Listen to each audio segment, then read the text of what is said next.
Hey guys, welcome back to Alleviate Soul. Today we are continuing with the part 3 of Vrtrāsura, Canto 6.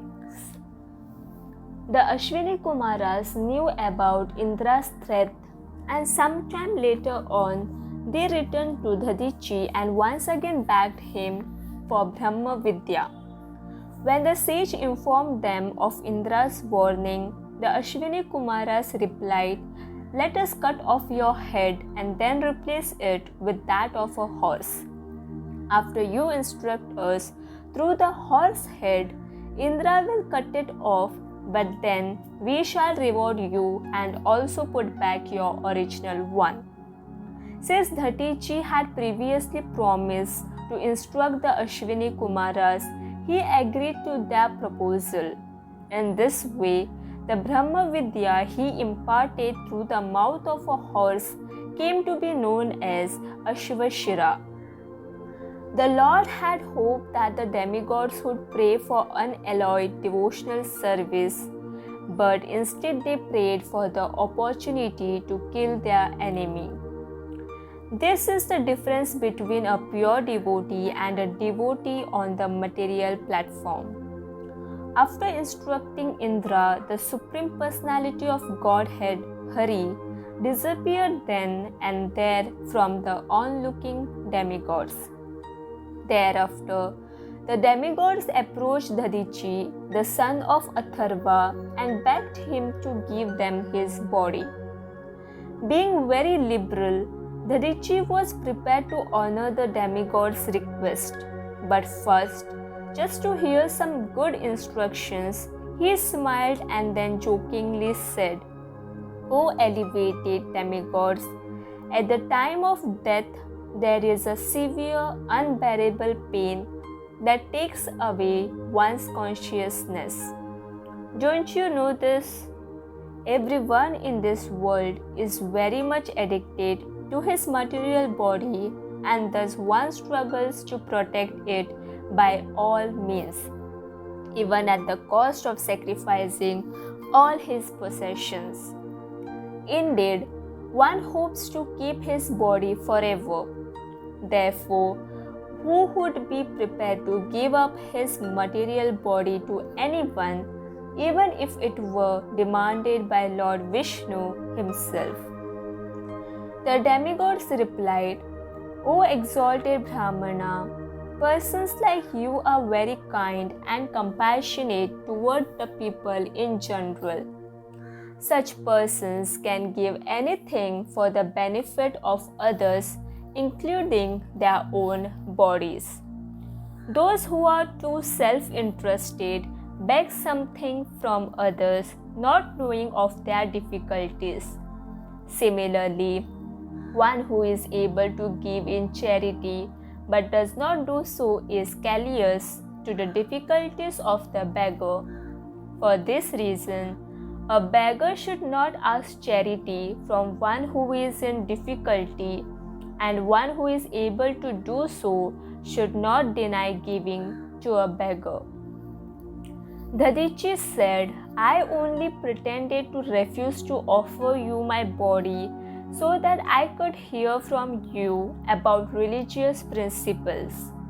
Although my body is extremely dear to me, I know that I should give it up for your better purposes, since it will leave me anyway, either today or tomorrow."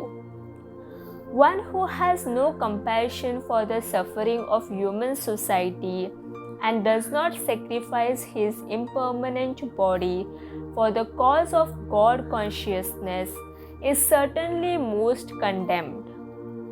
If one is unhappy to see the distress of others and happy to see their happiness, then he is situated on the platform of eternal religious principles.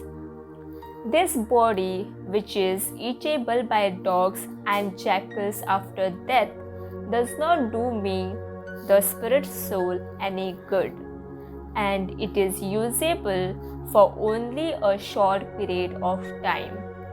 Therefore, the body and its possessions must be engaged for the benefit of others, otherwise they will become sources of tribulation. Having said this, the great sage Dadichi placed himself, the spirit soul, at the lotus feet of the Supreme Personality of Godhead, and then gave up his gross material body made of 5 elements. While absorbed in trance, Dadichi severed all material attachment, and thus he could not even perceive how his material body became separated from his self.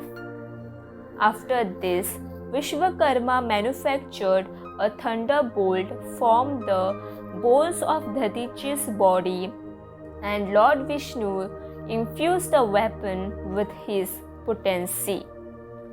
King Indra then picked up the thunderbolt and departed on the back of Airavata. Surrounded by all the demigods and praised by all the great sages. Being charged with the power of Dadichi and enlightened by the prowess of the Supreme Personality of Godhead, Indra shone very beautifully as he rode off to kill his enemy Vrtrāsura. Thereafter, in the beginning of the Treta Yuga, during the first millennium of the Vaivashvata Manvantara, which is a millennium means a cycle of the 4 yugas, and one Manvantara consists of 71 millenniums. A fierce battle took place between the demigods and demons on the shore of the river Narmada. Indra was surrounded by the Rudras, Vasus, Ashwini Kumaras, Pitas, Vahanis, Maruts, Rubhas, Sadhyas, and Vishwadevas. On the other side, Vrtrāsura was supported by thousands of demons, demidemons, yakshas, and rakshasas, headed by Sumali and Mali, Numuchi, Shambara, Hayagriva, Viprachitti, Vrishaparva, Praheti, Heti, and Utkala. While roaring tumultuously like lions, the demons attacked the demigods on all sides and incessantly showered their clubs, bludgeons, arrows, barbed darts, lances, tridents, axes, and swords upon them. Being completely covered by the network of weapons that fell upon them, the demigods became temporarily invisible. By acting quickly, however, they escaped injury by cutting all the demons' weapons to pieces in the sky before they could reach them. When the demons ran out of weapons, they began throwing mountain peaks, trees, and stones upon the demigod soldiers, but these were also broken into pieces as they soared through the sky. When the demons saw that their attack had proved ineffective, like the rough words of insignificant persons who angrily make accusations against saintly devotees, they became very frightened and lost their pride in fighting. Feeling powerless, the demons deserted their leader and fled hastily from the battlefield, even though the fight had hardly begun. Upon seeing his army scatter out of fear, Vrtrāsura smilingly chastised them. O Viprachitti, O Namuchi, O Shambara, please hear me and do not flee. Whoever has been born in this material world must die, because death is inevitable.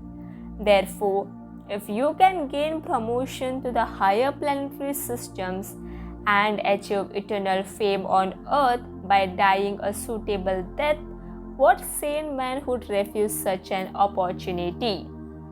There are 2 kinds of glorious deaths: by the performance of mystic yoga and by being killed on the battlefield without having turned one's back. Therefore, my dear demons, give up your cowardice and return to the battle at once. In spite of hearing of Vrtrāsura's advice, which was just according to religious principles, the demons were too overwhelmed by fear to accept them.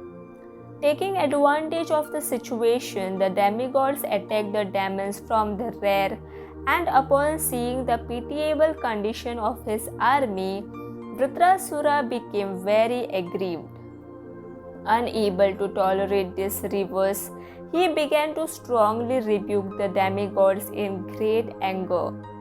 Since these demons have taken birth uselessly, like the stool of their mothers, what is the use of killing them from behind as they flee in fear?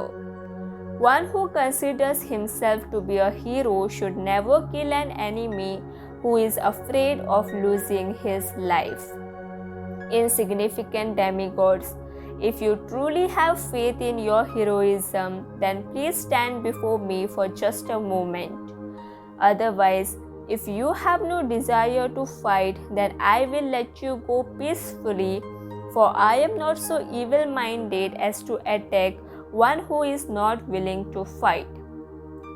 The sight of the gigantic demon, Vrtrāsura, already terrified the demigods, and when he roared tumultuously, they practically fainted to the ground as if struck by thunderbolts.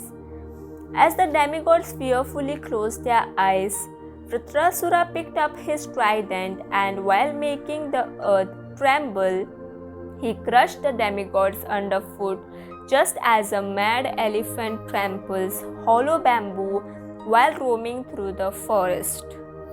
The enraged Indra hurled his great club, but Vrtrāsura easily caught it with his left hand and then angrily used it to strike Airavata on the head. Because of this blow, the elephant carrier reeled back while spitting blood from its broken mouth. As the soldiers on both sides glorified Vrtrāsura for this heroic deed, Airavata fell to the ground with Indra on its back. Since his career had never before been hampered like this, Indra became very depressed, and so Vrtrāsura honored the rules for fighting and refrained from striking him. Taking advantage of this, Indra touched Airavata with his nectar-producing hand so that he became relieved of all pain and his injuries were healed. Thereafter, when Vrtrāsura saw Indra come before him with his thunderbolt in hand, he remembered how the king of heaven had heartlessly slain his brother Vishvarupa. While contemplating Indra's cruel deed, Vrtrāsura became mad with lamentation. After laughing sarcastically, he addressed Indra as follows: "By good fortune, the person who killed my brother and his own spiritual master is now standing before me. O most abominable one, when I pierce your stone-like heart with my trident, I shall become freed from the depth of my brother. Simply for the sake of maintaining your heavenly enjoyment, you mercilessly killed a self-realized and sinless Brahmana who was acting as your sacrificial priest.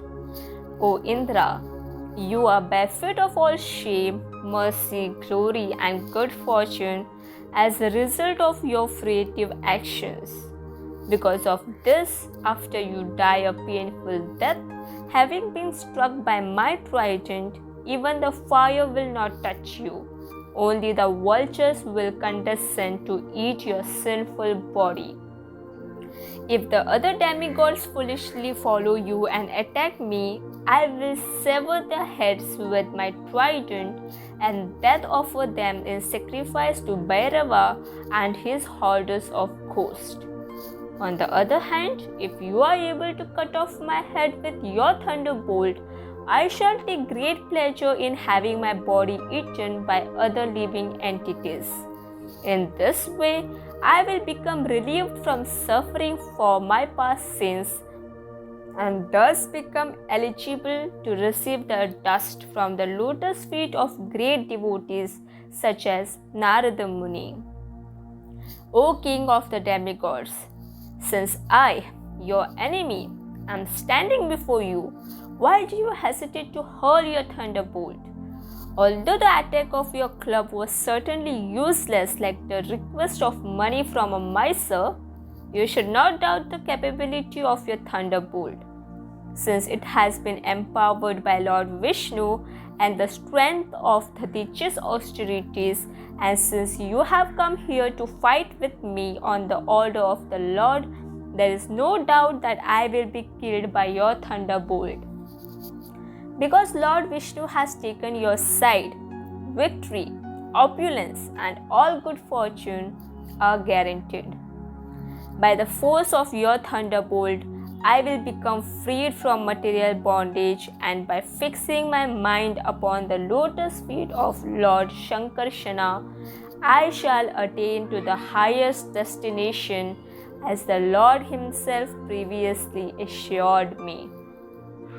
Persons who fully surrender at the lotus feet of the Lord and always think of Him are accepted by the Lord as His personal servants. The Supreme Personality of Godhead never bestows material opulence upon such surrendered servants, for such possessions naturally increase one's enmity, anxiety, mental agitation, pride, and belligerence. While endeavoring to increase and maintain such possessions, one suffers because of hard labor and then later on laments upon their loss. By the mercy of the Lord, His devotees are saved from uselessly endeavoring for achievements in dharma, artha, kama, and moksha. However, such mercy is obtainable only by unalloyed devotees and not those who aspire for material gain. After speaking in this way to Indra, Vrtrāsura turned his attention to his worshipable deity. Vrtrāsura prayed, O my Lord, will I again be able to engage in the service of your eternal servants, so that my mind may always think of your transcendental attributes, my words glorify those attributes, and my body engage in your loving service. O my Lord, I do not desire an exalted post as the ruler of one of the material planetary systems, nor do I desire the powers of mystic yoga or even liberation if it entails giving up the shelter of your lotus feet. O lotus-eyed Lord, as baby birds always look for their mother to return and feed them, as small calves tied up with rope anxiously await the time of milking, or as a morose wife longs for the return of her husband who is far away, I always yearn for the opportunity to render direct service unto you. O my Lord, I am wandering throughout this material world, and due to the spell of your external energy, I remain attached to my body, wives, children, and home. Now, however, I wish to be attached to these things no longer. Let my mind, consciousness, and everything I possess be attached only to you. Vrtrāsura was very eager to die so that he could immediately return back home, back to Godhead. On the other hand, Indra wanted to gain victory over Vrtrāsura so that he could enjoy heavenly sense gratification and thus continue to rot within the material world. Both Indra and Vrtrāsura were certainly devotees, although the king of heaven took instruction from the Lord so that he could kill the so-called demon. Actually, the Lord was more merciful to Vrtrāsura, although he awarded both the son of Twasta and the king of heaven the desired benedictions. In spite of being a devotee, Indra was more interested in material happiness than gaining release from material bondage. Being an unalloyed devotee, however, Vrtrāsura's only aspiration was to associate personally with the Supreme Personality of Godhead and render service unto him. Therefore, real victory was destined for Vrtrāsura and not for Indra, who would have to remain within the material world and suffer repeated birth and death. After understanding Vrtrāsura's exalted qualities, Indra became morose at the prospect of having to kill such a great devotee, and thus he was hesitant to release his thunderbolt. Vrtrāsura was disappointed to see such reluctance, however, because he considered death preferable to victory. For this reason, he took the initiative by forcefully attacking Indra with his trident. The points of that trident blazed like fire, and as Vrtrāsura hurled it, he roared and then loudly exclaimed, "O sinful one, now you shall die." Vrtrāsura's trident looked like a shining meteor as it flew through the sky, and thus it was difficult to look at. Nevertheless, Indra fearlessly smashed the trident to pieces with his thunderbolt while simultaneously cutting off Vrtrāsura's right arm, which was as thick as Vasuki's body. Despite the severed arm, Vrtrāsura angrily rushed at Indra and struck him on the jaw with an iron mace. Then he once again gave a severe blow to Airavata. As a result, Indra dropped the thunderbolt from his hand, and upon seeing this, all the celestials cried out exclamations of great alarm. As both demigods and demons praised Vrtrāsura's wonderful prowess, Indra felt very ashamed because of his defeat, and thus he did not dare pick up his thunderbolt again. To encourage Indra, Vrtrāsura said, "Take your thunderbolt and kill your enemy. This is not the time to lament over your fate. My dear Indra, no one except the Supreme Personality of Godhead is guaranteed of being always victorious." The next part will be continued in the next chapter. Radhe Radhe.